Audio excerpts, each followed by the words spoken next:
Assalamualaikum warahmatullahi wabarakatuh. Kembali lagi bersama kami di channel Islamic Center, di mana channel ini membahas seputaran Islam yang bersangkutan dengan Rasulullah Sallallahu Alaihi Wasallam. Semoga yang mengikuti dan mengklik tombol subscribe diberikan keberkahan dan kesehatan serta rezeki yang berkah dari Allah Subhanahu wa Ta'ala. Dan di video kali ini kita akan membahas kisah sahabat Rasulullah Sallallahu Alaihi Wasallam yang bernama Umair bin Wahab. Selamat menonton.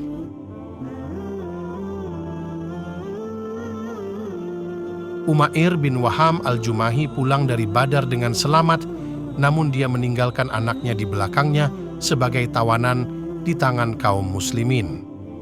Umair khawatir kaum muslimin akan melakukan sesuatu yang buruk terhadap anaknya atas dosa-dosa bapaknya, menyiksanya dengan siksaan terburuk sebagai balasan atas penderitaan yang telah dia timpakan kepada Rasulullah Shallallahu Alaihi Wasallam dan sebagai hukuman atas siksaan yang telah dia timpakan kepada para sahabatnya. Di suatu pagi, Umair menuju masjid untuk tawaf di Ka'bah dan memohon keberkahan kepada berhala-berhalanya. Dia melihat Safwan bin Umayyah yang sedang duduk di sisi hijir. Dia berjalan kepadanya dan mengucapkan, "Imhabahan, wahai Sayyid Quraisy." Safwan berkata, "Imshabahan, wahai Abu Wahab. Duduklah, kita berbicara sebentar, kita menghabiskan waktu dengan berbicara." Umair pun duduk di depan Safwan bin Umayyah. Dua laki-laki ini mulai berbicara mengenang Badar, mengenang musibahnya yang besar, menghitung tawanan-tawanan yang jatuh di tangan Muhammad dan para sahabatnya, berduka cita atas kematian para pemuka Quraisy di ujung pedang kaum muslimin dan dilemparkannya jasad mereka ke dasar sumur di Badar. Maka Safwan menarik nafas sedih seraya berkata, "Demi Allah tidak ada kebaikan dalam hidup ini sesudah mereka." Umair berkata, "Kamu benar, demi Allah." Kemudian Umair diam sesaat, lalu dia melanjutkan, "Demi Rabb Ka'bah, kalau aku tidak memikul utang yang saat ini aku tidak memiliki sesuatu yang bisa aku gunakan untuk melunasinya, dan keluarga, di mana aku khawatir mereka akan terlunta-lunta sesudahku. Niscaya aku akan pergi kepada Muhammad dan membunuhnya. Aku akan menghabisi perkara dan mengakhiri keburukannya." Umair melanjutkan dengan suara pelan, "Keberadaan anakku Wahab di antara mereka membuat kehadiranku ke Yatsrib tidak menimbulkan kecurigaan pada mereka." Safwan bin Umayyah memanfaatkan ucapan Umair bin Wahab.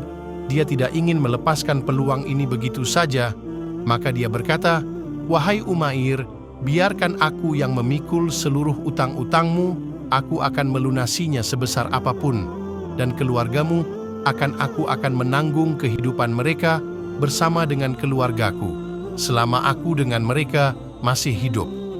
Hartaku melimpah, cukup untuk membiayai mereka dan membuat mereka hidup makmur." Umair berkata, "Kalau begitu simpanlah perbicaraan kita ini, jangan katakan kepada siapapun." Maka Safwan berkata, "Aku menjaminnya untukmu."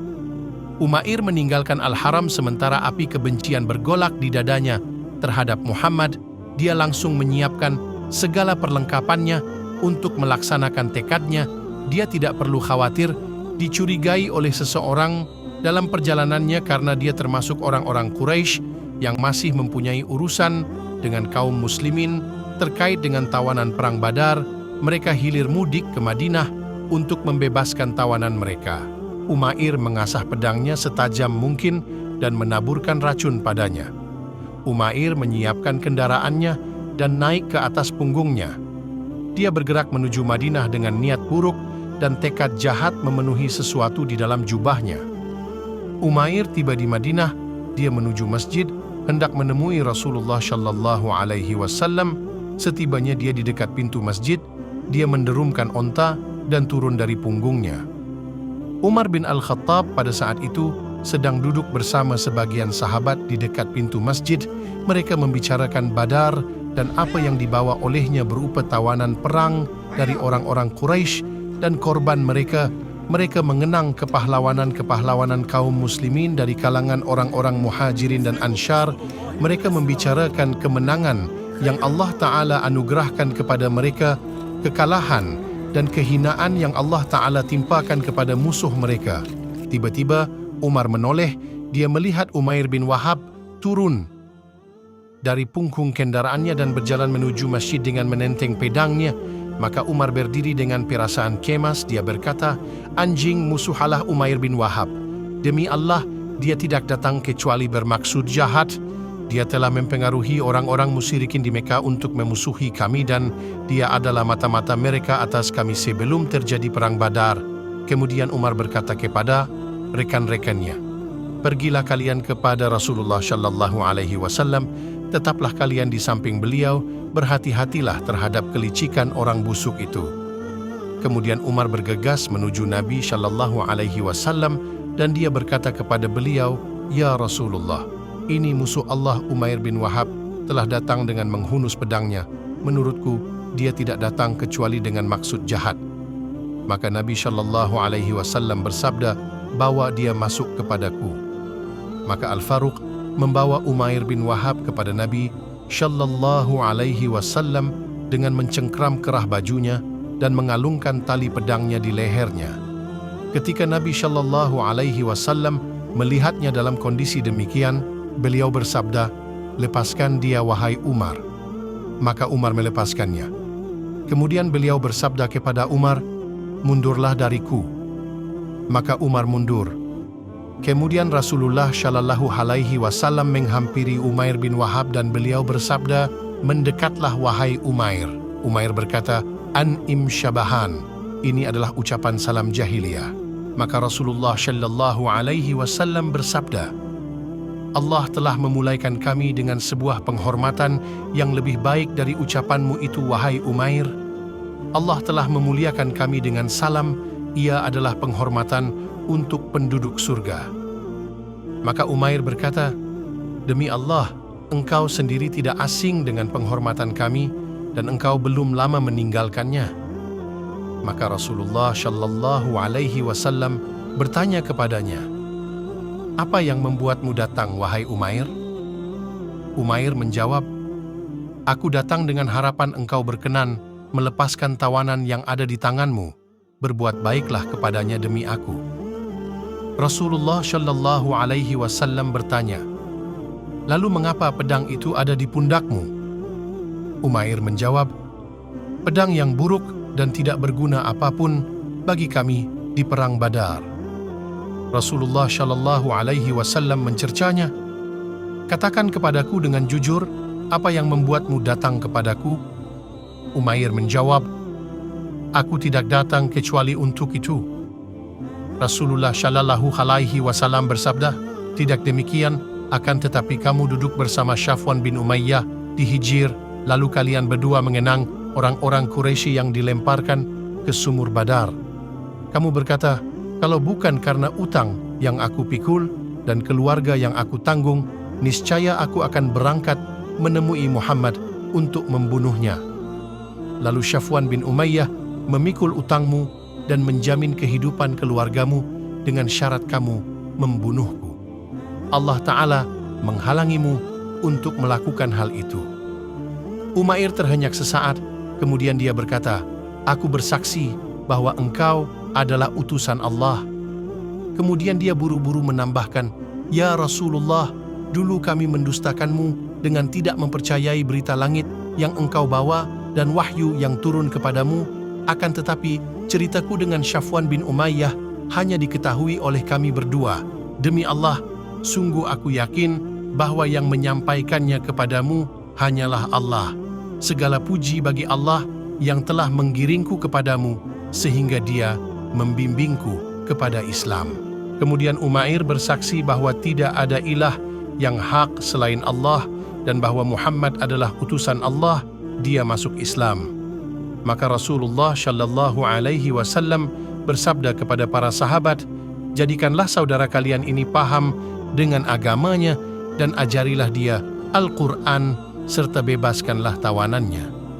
Kaum muslimin berbahagia dengan masuknya Umair bin Wahab ke dalam Islam, sampai-sampai Umar bin Al-Khattab berkata, "Seekor babi lebih aku cintai daripada Umair bin Wahab ketika dia datang kepada Nabi Shallallahu Alaihi Wasallam, namun sekarang dia lebih aku cintai daripada sebagian anakku sendiri." Umair terus menyucikan dirinya dengan ajaran-ajaran Islam, mengisi hatinya dengan cahaya Al-Quran, menghidupkan hari-hari kehidupannya yang paling mengagumkan dan paling syarat kebaikan. Hal ini membuatnya melupakan Mekkah dan siapa yang tinggal di sana. Safwan bin Umayyah menggantungkan harapan kepada Umair. Dia melewati sekumpulan orang-orang Quraisy sambil berkata, "Bergembiralah kalian, sebuah berita besar akan datang kepada kalian dalam waktu dekat, berita yang membuat kalian melupakan kekalahan di Badar." Safwan bin Umayyah menunggu dan menunggu. Penantiannya berjalan lama. Akhirnya kecemasan mulai menggelayuti. Benaknya sedikit demi sedikit, sampai dia seperti berguling-guling di atas bara api yang paling panas. Dia mulai bertanya-tanya kepada para rombongan musafir yang lewat tentang Umair bin Wahab, namun dia tidak menemukan jawaban yang memuaskan. Sampai datanglah seorang musafir yang berkata kepadanya, "Umair telah masuk Islam." Berita yang terdengar di telinga Safwan bak halilintar yang menyambar di siang hari, karena sebelumnya dia yakin bahwa Umair tidak akan masuk Islam sekalipun seluruh penduduk bumi masuk Islam. Umair bin Wahab terus mendalami agamanya, menghafal kalam Allah yang bisa dia hafal, sehingga dia datang kepada Nabi Shallallahu Alaihi Wasallam dan berkata, "Ya Rasulullah, aku telah melewati suatu zaman. Selama itu, aku selalu berusaha untuk memadamkan cahaya Allah, kerap menimpakan gangguan kerasa terhadap orang-orang yang masuk ke dalam agama Allah. Aku ingin engkau berkenan memberi izin kepadaku untuk pergi ke Mekah untuk mengajak orang Quraisy kepada Allah dan Rasul-Nya. Jika mereka menerimanya dariku, maka apa yang mereka lakukan adalah sebaik-baik perbuatan, namun jika mereka berpaling, maka aku akan melakukan terhadap mereka seperti dulu aku melakukan terhadap orang-orang yang masuk Islam." Rasulullah Shallallahu Alaihi Wasallam mengizinkan, maka Umair datang ke Mekah.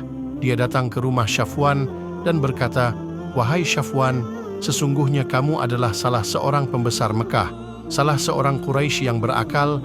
Apakah menurutmu apa yang kalian yakini selama ini, yaitu menyembah batu dan menyembelih untuknya benar dalam akal sehingga ia patut dijadikan sebagai agama? Aku telah bersaksi bahwa tiada ilah yang hak selain Allah dan bahwa Muhammad adalah utusan Allah." Kemudian Umair terus berdakwah kepada Allah di Mekah sehingga banyak orang Mekah masuk Islam atas ajakannya. Semoga Allah memberikan pahala yang besar kepada Umair bin Wahab dan meliputi kuburnya dengan cahaya. Demikianlah kisah dari sahabat Rasulullah Sallallahu Alaihi Wasallam yang bernama Umair bin Wahab. Semoga video tadi dapat memberikan pembelajaran, dan jangan lupa like, share, dan komen hal apa yang dapat diambil dari video pembahasan seputaran sahabat Rasulullah Sallallahu Alaihi Wasallam yang bernama Umair bin Wahab, dan jangan lupa klik tombol subscribe dan aktifkan notifikasi lonceng agar dapat notifikasi video terbaru dari kami. Terima kasih. Wassalamualaikum warahmatullahi wabarakatuh.